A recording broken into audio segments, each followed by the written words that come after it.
Nişet maşını nişetem. Shuning uchun hammadan so'rab qolamiz. Yo'llarda ehtiyot bo'lib haydanglar, tezlikni oshirmanglar.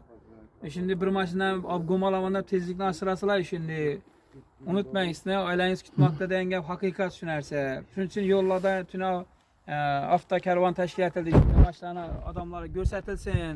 Şimdi bo'lmasin degan maqsadda bo'ldi. Gayralband 4 yilda aylanildi-ku avtokarvon tashkil etildi. Yana shunchalik mashinalar avariya bo'lyapti, yana Cobalt turli mashinalarni. Yo'lda ehtiyotkorni so'rab qolamiz. Yo'l tekiz, gazini bossang yuraveradi 100 da 200 da. Lekin aql foydasi yo'q. O'zi kichkina yer bo'lsa bu To'rtko'l tumanimiz ichida bir 50 da aylansang 30-40 ham yerda. Katta demek shart emas. Dazaralar ham kerakmi bizdan To'rtko'lga shu asta hamma asta edi bo'lmasa. Yana shunday ham joning aman qolgan seni. Endi bular yaxshi katib sal kattaroq aydagan-ku, 60 da aydadim-da, 60 da bunchalik girmaydi dedim buni ichi. Sal 91 650. Ehtiyotkorlikni so'rab qolamiz. Qo'lga chiqaman. Ammo axborot vositalari. Aqlli bo'ling.